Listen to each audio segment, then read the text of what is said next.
नमस्कार, मैं डॉक्टर कंचन भारत होम्योपैथी में आप सभी का स्वागत करती हूँ। चलिए आज बात करते हैं नेल सोरायसिस के बारे में, यानी कि नाखून के ऊपर सोरायसिस के बारे में। ये भी एक सोरायसिस का ही एक हिस्सा है, एक पार्ट है।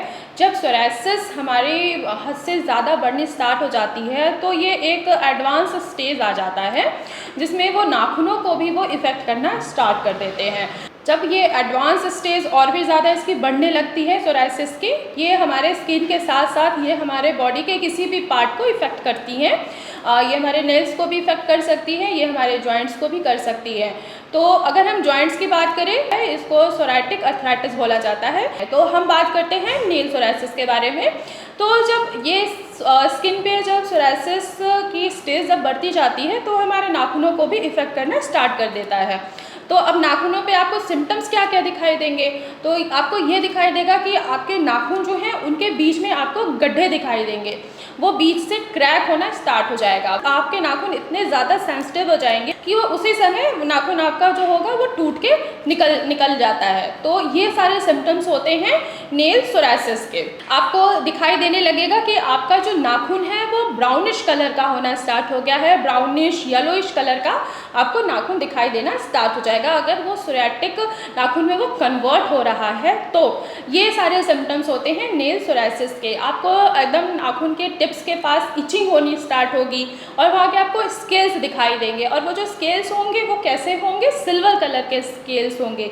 आप थोड़ा सा भी इचिंग करेंगे, खुजली करेंगे तो वो सिल्वर कलर के जो स्केल्स होंगे, जिनको चकत्ते बोला जाता है अगर आम लैंग्वेज में बोला जाए, तो आपको दिखाई देगा। वो जब भी आप खुजली करेंगे तो वो चकत्ते जो हैं वो आपको झड़ेंगे, बिल्कुल डैंड्रफ की तरह दिखाई देंगे आपको झड़ते हुए। तो ये सारे सिम्टम्स होते हैं।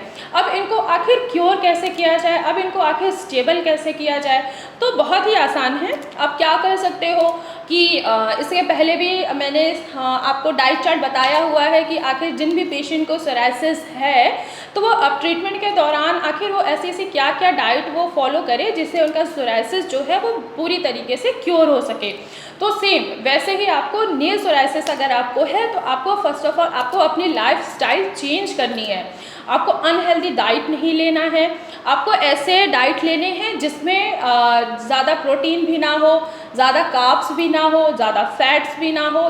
अगर ये तीन चीज़ें आपने बैलेंस किया अपनी डाइट में तो जाहिर सी बात है कि आपका जो अगर नाखून के ऊपर सोरायसिस हो रहा है या नाखून नेल सोरायसिस हो रहा है तो वो क्योर किया जा सकता है ट्रीटमेंट के साथ साथ। तो आपको फर्स्ट ऑफ ऑल आपको क्या करना है कि आपको अपनी डाइट जो है वो आपको चेंज करनी है, अपनी लाइफ स्टाइल चेंज करनी है।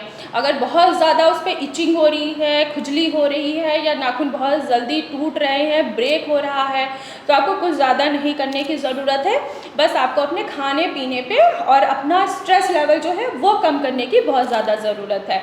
आपको हेल्दी डाइट लेनी है। आप कुकुम्बर खाइए जिसमें बहुत ज़्यादा मैग्नीशियम हो, जिंक हो, ये सारी चीज़ें लेना स्टार्ट कर दीजिए। आयरन जिनमें आपको सबसे ज़्यादा मिले वो लेना स्टार्ट कर दीजिए। जितने भी खट्टे फ्रूट्स हैं वो आप उनको स्टॉप कर दीजिए। अगर आप खट्टे फ्रूट्स खा भी रहे हैं, अब खट्टे फ्रूट्स जैसे कि संतरा हो गया और कीवी हो गया, ये सारी चीज़ें खट्टी होती हैं। अगर आप ये चीज़ें लेंगे तो आपका जो सोरायसिस है वो बढ़ेगा। तो खट्टी चीज़ों से दूर हो जाइए, कभी भी खट्टी चीज़ें नहीं लेनी है आपको। फ्रूट्स में आप एप्पल ले लीजिए, पपीता ले लीजिए, ये सारी चीज़ें जो हैं वो हेल्दी भी हैं और आपका जो नेल सोरायसिस हो रहा है वो थोड़ा सा कंट्रोल में आना स्टार्ट हो जाएगा। स्ट्रेस नहीं लेना है, थोड़ा सा मेडिटेशन करना है, थोड़ा सा योगा करना है।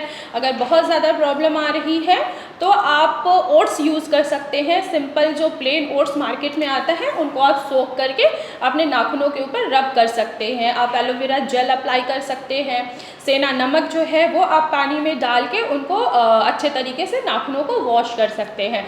इससे क्या होगा कि अगर आपका नेल सोरायसिस बहुत ज़्यादा बढ़ रहा है तो उनमें धीरे धीरे वो कंट्रोल होना स्टार्ट हो जाएगा। साथ साथ में आप मेडिकेशन भी स्टार्ट कर दीजिए। आशा करती हूँ कि अब आप लोगों को समझ में आ गया होगा कि जिन भी पेशेंट को नेल सोरायसिस है वो अपनी प्रॉब्लम को कैसे कंट्रोल में लाएं।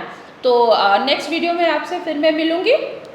तब तक के लिए आप सभी लोग अपना ख्याल रखिएगा। कोई भी पेशेंट किसी भी बीमारी से अगर वो जूझ रहा है या उसको ऐसा लग रहा है कि मेरा सोरायसिस जो है वो बिल्कुल ठीक नहीं हो सकता है तो वो बिल्कुल गलत है। भारत होम्योपैथी में आपका स्वागत करती हूँ। भारत होम्योपैथी में डॉक्टर्स की टीम है, आप उनसे ऑनलाइन कंसल्ट कर सकते हैं। अगर आप डायरेक्ट ओपीडी में मिलना चाहते हैं तो आप फर्स्ट ऑफ ऑल पहले आपको क्या करना होगा कि अपॉइंटमेंट फिक्स करानी होगी, देन आप मुझसे ओपीडी में मिल भी सकते हैं। और ऐसा कुछ भी नहीं है कि सोरायसिस जो है वो ठीक नहीं हो सकता है। काफ़ी हद तक हमारे बहुत सारे पेशेंट जो हैं जो सोरायसिस से जूझ रहे थे, सफ़र कर रहे थे, हर जगह उन्होंने मेडिसिन लिया लेकिन उनको कोई फ़र्क नहीं पड़ रहा था। जब वो भारत होम्योपैथी में आए, उनका जब ट्रीटमेंट चला तो वो अब बिल्कुल ठीक हो चुके हैं। आप लोग भी ठीक हो सकते हैं। धन्यवाद।